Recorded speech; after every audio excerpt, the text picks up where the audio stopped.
Le signal que voici est dit pair, alors que celui-là est dit impair. Pourquoi? Ben, si on prend le premier cas, ici, on a un signal x de t qui a la propriété suivante. La courbe est symétrique par rapport à la droite des ordonnées. Donc, si je fais une réflexion par rapport à l'axe des ordonnées, à l'axe des y, j'obtiens le même phénomène. Et ça veut dire que si je prends n'importe quelle valeur a positive et puis une valeur a négative, si je calcule x de a, j'obtiens la même valeur que si je calcule x de moins a. X de moins a, c'est cette valeur et elle coïncide avec x de a. Donc on dit qu'un signal ou une fonction est paire si pour tous les nombres réels du domaine de définition de la fonction, bon enfin, on a x de t qui est égal à x de moins t. Au contraire, un signal est impair ou une fonction est impaire si sa courbe est symétrique par rapport à l'origine. Donc, alors que pour les fonctions paires, on a un axe de symétrie qui est la droite des ordonnées, pour les fonctions impaires, on a ce qu'on appelle un centre de symétrie et c'est l'origine. Et vous voyez que pour de telles fonctions, si je prends un nombre a et puis son opposé, moins a, je vois que x de a, ce n'est pas x de moins a, mais c'est l'opposé, parce que x de moins a, il est ici, et puis x de a, il est ici. C'est l'opposé de x de moins a. Et donc, formellement, nous disons qu'une fonction ou un signal est impair lorsque, pour tous les nombres réels t, x de t égale à moins x de moins t, ou x de moins t égale à moins x de t. Voici quelques propriétés intéressantes portant sur les fonctions paires et impaires. Si j'ai deux signaux, x de t et y de t, et que je les multiplie, est-ce que je peux prédire la parité du produit? Et la réponse est oui. Si je sais que le signal x est pair, et que je sais que le signal y est pair, alors il s'ensuit que le produit x de t fois y de t est aussi pair. On dit que le produit de deux fonctions paires est une fonction paire. Si vous prenez x de moins t, vous dites c'est x de t, puisque x est pair. Si vous prenez y de moins t, vous dites c'est y de t, puisque y est pair. Si vous faites x de t fois y de t, vous obtenez x de moins t fois y de moins t. Or, x de moins t fois y de moins t, si j'appelle cette fonction z de t, c'est z de moins t. Et puis ça fois ça, c'est z de t. Je vois que z de moins t égale à z de t. J'ai donc montré que le produit de deux signaux pairs est un signal pair. Donc, je vais écrire pair fois pair égale à pair. Et si je prends un signal impair fois un signal pair, impair fois pair, alors si vous avez x de moins t égale à moins x de t, et que vous faites ça fois ça, vous obtenez z de moins t, mais ça fois ça, ce n'est pas z de t, c'est moins z de t. Donc vous obtenez un signal impair.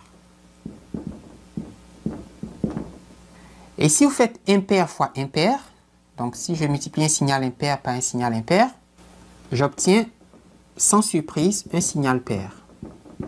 Donc impair fois impair égale à pair.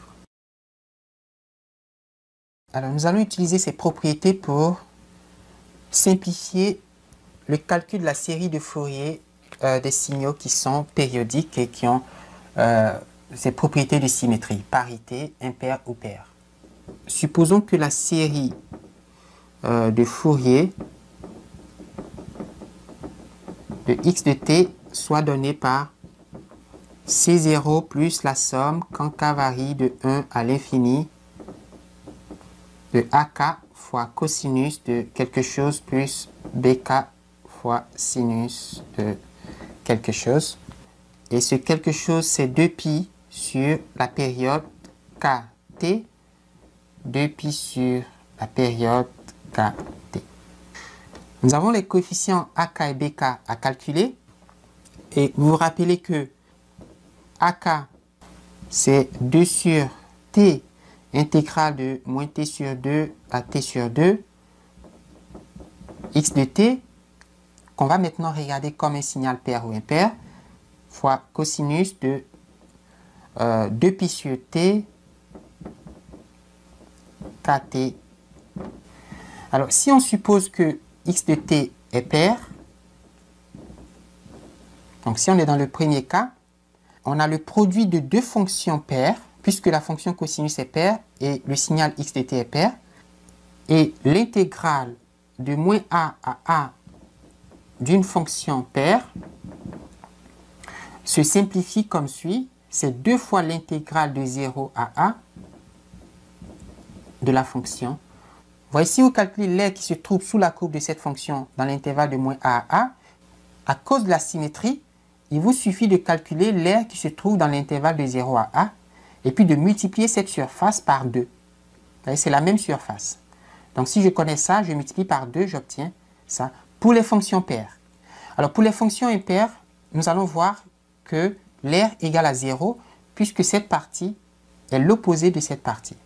Donc si x est pair, cette intégrale vaut 2 fois cette quantité, mais si x est impair, l'intégrale de moins a à a de x de t dt égale à 0.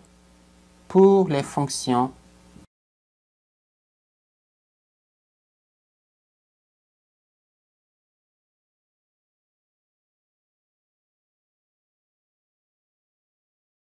le signal que voici est périodique.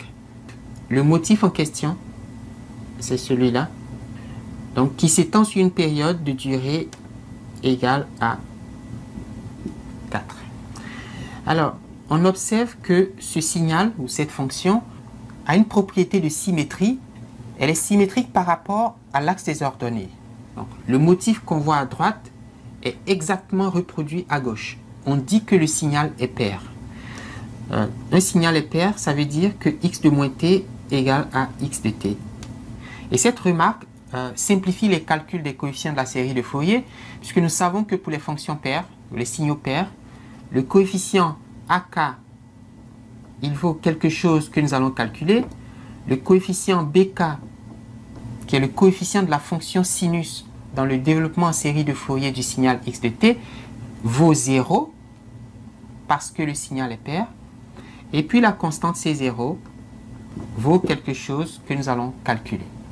Il suffit de calculer AK et C0 pour décrire complètement le contenu fréquentiel de ce signal périodique.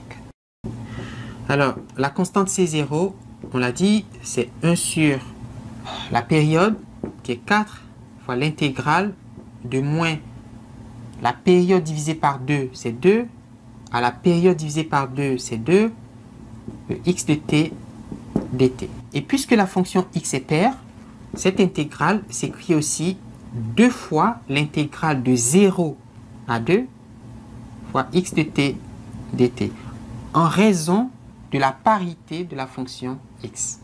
D'accord? Alors 2 fois 1 quart, c'est 1/2, et l'intégrale de 0 à 2, c'est l'intégrale de 0 à 1 plus l'intégrale de 1 à 2. Alors, de 0 à 1, la fonction x vaut 1. Et de 1 à 2, la fonction x vaut 2. Donc, j'ai 1/2 fois, entre parenthèses, 1 plus 2 fois 2 moins 1, ça fait 1. 2 plus 1, ça fait 3. 3 fois 1/2, ça fait 3/2. Nous venons donc de calculer le terme constant de la série de Fourier de ce signal périodique. Pour calculer les coefficients AK, nous appliquons la formule que nous connaissons qui dit 2 sur la période fois l'intégrale de moins la période sur 2 à la période sur 2 de x de t fois le cosinus de 2pi sur la période kt dt avec une période égale à 4. 2pi sur 4, ça fait pi sur 2. Donc, la fréquence angulaire oméga vaut pi sur 2. La fonction x est paire. La fonction cosinus est paire. Donc, le produit des fonctions x et cosinus est encore une fonction paire. Le produit de deux fonctions paires est toujours paire. On peut donc écrire que cette intégrale vaut 2 quarts fois 2 fois l'intégrale de 0 à 2 de x de t cosinus de pi k sur 2 t dt, à cause de la parité de la fonction x. Alors 2 fois 2, ça fait 4. 4 divisé par 4, ça fait 1.